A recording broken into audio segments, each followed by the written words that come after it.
Okay, good afternoon and happy Sabbath. Wait just a second, just adjusting the camera. Oops.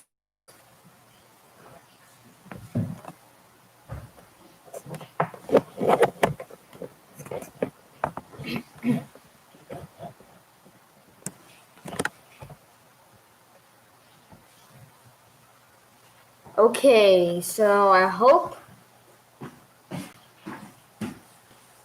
that you can see great for the YouTubers who are watching live. Today actually I'm really running about an hour and a half late. I supposed to start this sermon by 11 a.m. and I should be ending around this time. Actually ended like about an hour or an hour a bit or more ago, but somehow the computer got distracted, and they say when I tried to get a webcam for my live stream, it said that it can't be accessed because another application was using it. But when I checked it out, nothing else was using it. Then after I did some restart, it still couldn't do it. Then I had to download some encoder, something like that, because I wanted to try something else, and it's still the encoder. It can't get my stream to start because I'm not really good at those at computers. Then I decided to try again, and this time when I tried, it was a bit jammed. But then somehow God helped me, and I got here.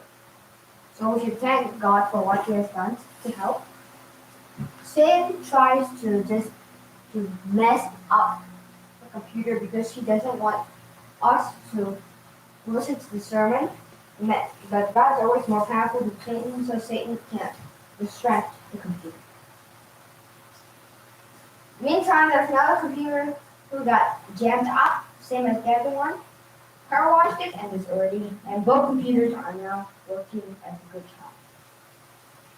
So today's sermon, I want to talk to you about love at home. I have tweeted this title many times, but it's not on YouTube. The title for today's sermon is wait, just give me a second. Bam. I think husbands love your wife. That's the title of the sermon. I have planned this from yesterday because yesterday I was thinking of what sermon has anyone hadn't heard before on YouTube. So I decided to pick this topic. Please. Before we start, let's say a word of prayer.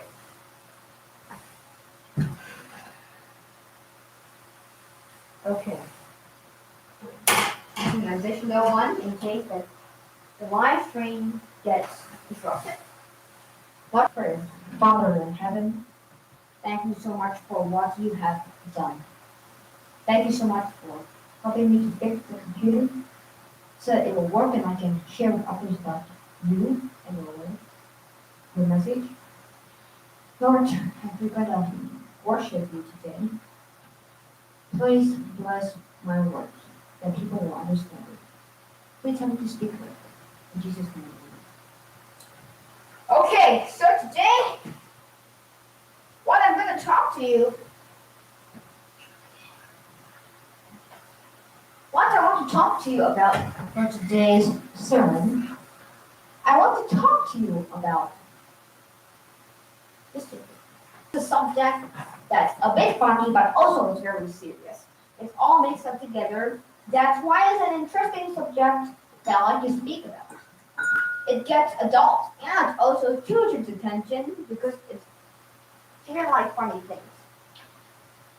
So this sermon, adult and kids can watch. Is kids safe? and also adults can watch.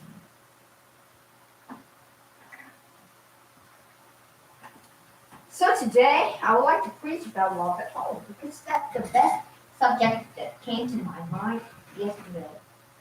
Because last time, about 2 months ago, when I tried to preach this subject, it was infected by copyright claims. So I just had to take down. Actually, I didn't take it. It was about 30 minutes. It now only has 1 minute of sermon down there. So I have to preach you this sermon so that we can hear it all together. And many times I would try to preach this sermon. It didn't work. I used an app called Screen Recorder. It goes Ephesians 5:25. As you can see on the screen, that's not always going to read. You're also going to read Ephesians 5 when it talks about husband and wife loving. You'll start from there and end in the place where it ends. Okay, so where am I then?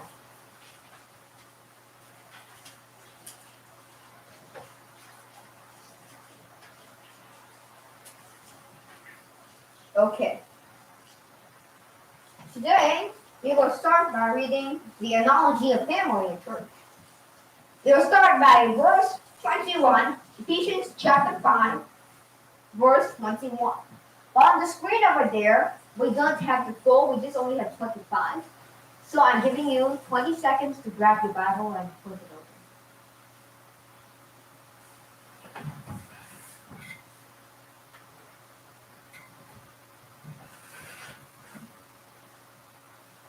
All right, you should be up.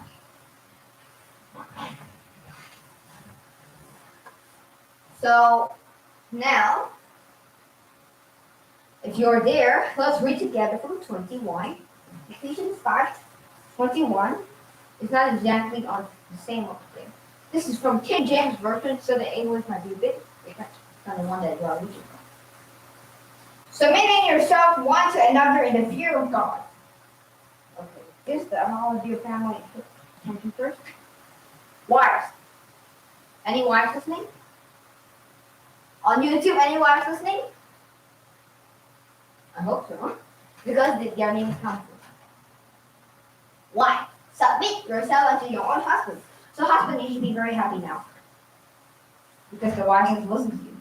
But there are many funny jokes that I really want to tell you. One joke, actually, the husband said, "I am the head." The wife and he says, "I am the head." So my wife just has to listen to me whatever I tell her to do. She does it. And the wife heard what he said. She said, "But that husband should be very happy now because we are talking about the wives, but later husbands will be sad." Just joking. I'm sure the wife is happy now. I mean, the wife is sad now because just joking with you. So, but there's a big but here on verse 25. Oh, you're already seeing that. You stole my secret. You're already seeing that in Ephesians 5:25, but I'm not over there yet. You have to listen. We're not jumping from book to book. Okay, so what the Bible is trying to say is this an analogy. When I was in first grade or second grade, I forgot, I love analogies. This is to this, let's say, boat is to water, boat is to water, and lightning is to thunder, something like that. Because I love all those last time, but, those are very funny. I like that a lot. And this is the analogy. So, the wives, the husband is the head of the wife, and Christ is the head of the church. In the Bible, husband is the head of the wife. Do you get how it goes? Huh? The Christ is head of the church, and the husband is head of the wife. So the husbands are still very happy singing because, but later husbands, I'll give you an advice. Now we are jumping to verse 24. Therefore, as the church is subject unto Christ, so let the wives be to their own husbands in everything. Before the wife wants to do something, wait, let me tell you what husbands. No, husbands. I'm going to give you advice. Don't be too bossy and pushy around your wives. Because even though you might think that the Bible says that you are the head, you are her head, that doesn't mean it gives you can be bossy, you can be pushy, you can be like telling her what to do. You can be to go. Let's say the wife wants to go to the park. She's Mexican. She has to ask her husband first. If the husband says no, she says she just has to agree. If he says yes, then she can go. So the husband is the head. I hope you get that meaning. Please, you listen to what I tell you. That doesn't mean that you can talk to him like that. The head is not like that. But who are not married yet, I should have put this for kids, but anyway, I can still change that later if I want to. Then for both, yeah, I can put it for both. So, actually, this is also for young people who are not married yet, so they can get an advice. If they're already if they're already married, this will still work. But if you find a sermon and you are 40 years old, and the children respect the parents. If you have two, then it will make a love sign. Too bad I can't show you on YouTube, but I can just let me show you what I mean. Okay?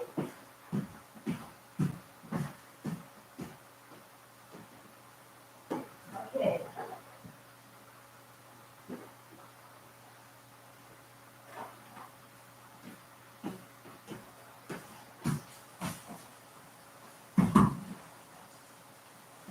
I already knew I was what I'm doing.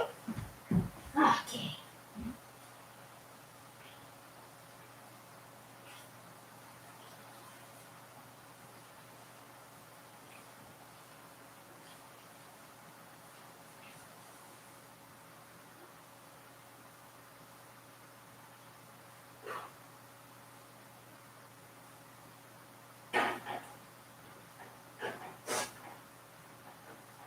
Well, I put dot means husband, okay?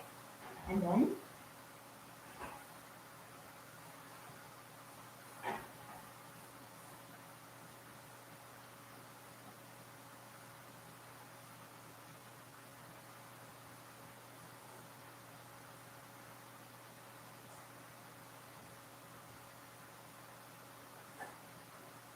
okay, I was not so good, but anyway, I'm sure you will get what I say. Okay, what do you see? Husband? Okay, wife, obey and respect the husband. So that husband love his wife, and then the children obey parents. And what does it get? The love. Okay, now I need to work, please. Or if I have my email address there, I think I put that in the about section. Just go there and ask me for the picture I can send to you. Or I can explain to you next time. Probably I'll explain to you next time. I don't send. I'm not so good at typing. I don't like to type. I say typing wastes time. I also don't like to write. Every time. Writing again. I like things to be quick and easy. That's the bad habit about me. Everybody has a bad habit, so if you don't say that you're the only one who has a bad habit. I don't have a bad habit. You said earlier that next verse, giving you the explanation. If you love your wife, rip up a small piece of paper.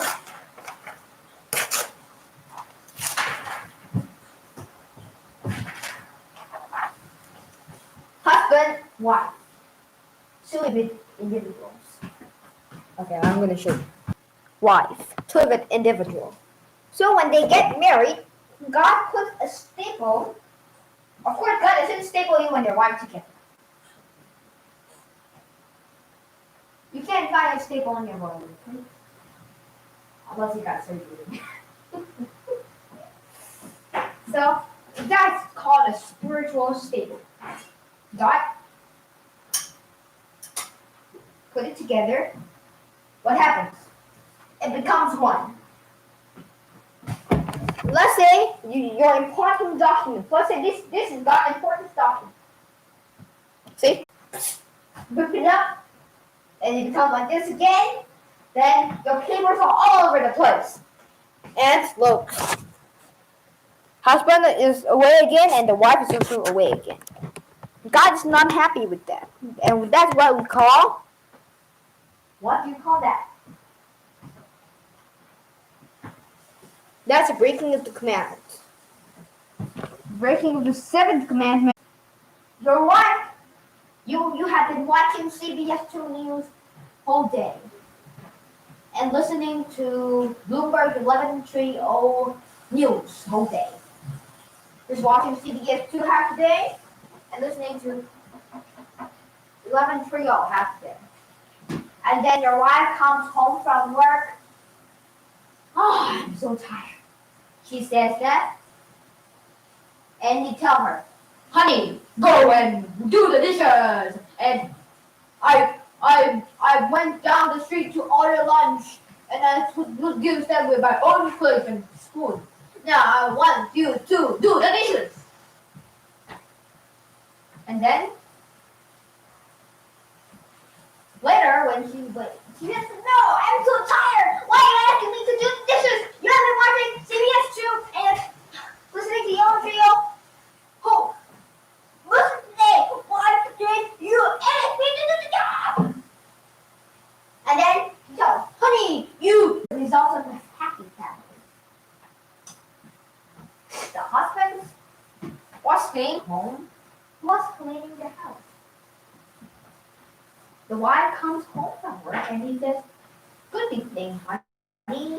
Let's prepare dinner. Let's prepare supper together. And she says, you know what, I'm a bit sleepy. I'm a bit tired. Can you please do it? And then he says, sure, I will do it.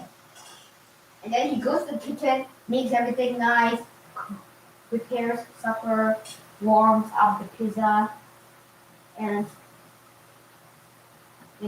put in the tomatoes to, and then bake, warm up the cake that he baked last night, and put the bread into the toaster and warms up the bean soup, and then when he's ready, he says, honey, come and eat. Food is ready. And she comes to eat, and then everybody's happy, eating, talking, yapping, happy. And then later, after dinner, after supper, the wife says to the husband, honey, you know what? I've slept enough. I think you are so tired. Why don't you go to the sofa and just go and take a rest? I'll do the dishes. That would be a happy family. I can tell what you're going to have next. But from the previous story, the previous example, when both were so angry, fighting back and forth, they didn't have a baby. You know why? Because they spent 10 years at the hospital. At that time, he was 60 and she was 60 or so.